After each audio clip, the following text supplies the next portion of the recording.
Welcome. I'm Richard Spencer, and this is the Heritage Wood Turning video series. Today we're going to be talking about wood grain and how it affects the wood turner.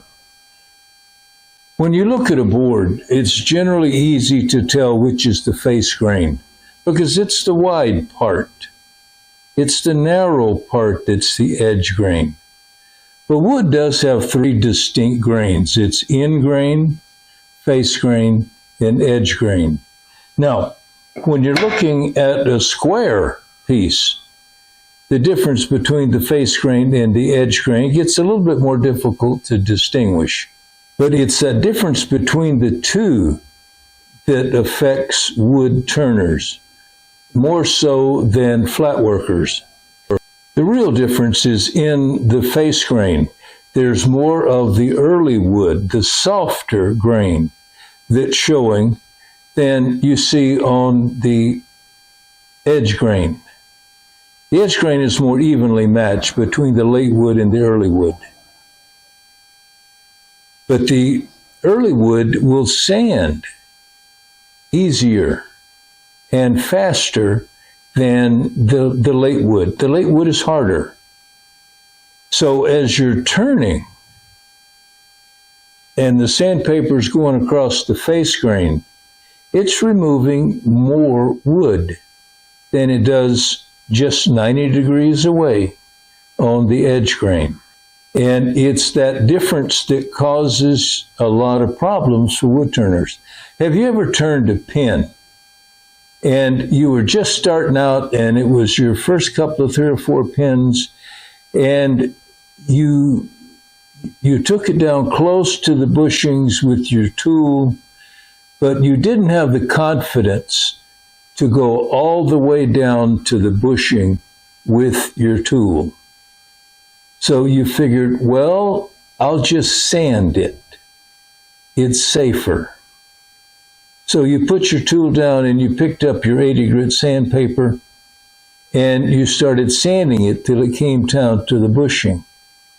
But what you didn't notice until it was too late is by sanding it that much, it was no longer round. And then when you assembled your pen, you noticed that at some places, your wooden part of the pen matched the metal pieces. But in other places, it didn't, and it may have confused you. You wonder, how did that happen?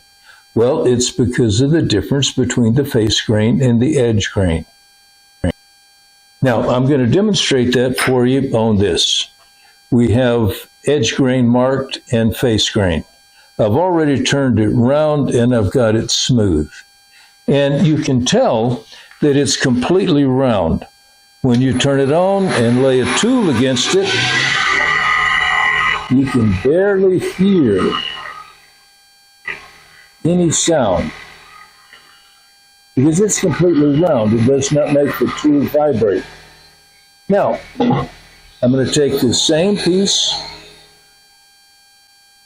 and I'm going to put some sandpaper on it. This is 80 grit, and we're going to sand this out. Just for a little bit. You're not going to do a lot of sanding on it. Now, if it sanded round, then we should be able to put this bowl gouge back on here and have it not make any sound. But as you can tell, I hope you can hear it, it's now bouncing. Now, I did not sand this section here. Now there it's quiet, here it's not. There it's quiet, here it's not. The sandpaper has turned this piece slightly oval. And that's what you need to be aware of and deal with as you're turning. The best way to avoid this problem is to do the vast majority of your sanding, of your turning with your tools. Learn how to use your tools well. And you will find that this difference between the face grain and the edge grain is not going to have an adverse effect on your turning, because you're doing almost all of the turning with your tool. Get to where you can start sanding with 220 grit. And then just a very light sanding with the 220 and into whatever other grit you want to go to. But your goal should be to get to the point where when you put your tool down, you don't need to pick up 120 or 80 grit sandpaper. You can pick up 220 grit and do what little sanding is necessary on your piece.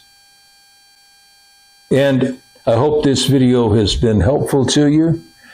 If you learned something from it, I'd really appreciate it if you would subscribe to the channel. Down in the lower right-hand corner is a big red button. If you will press that button, it will automatically subscribe to my channel, and it encourages people like me to keep creating videos like this for you to watch and hopefully learn something from.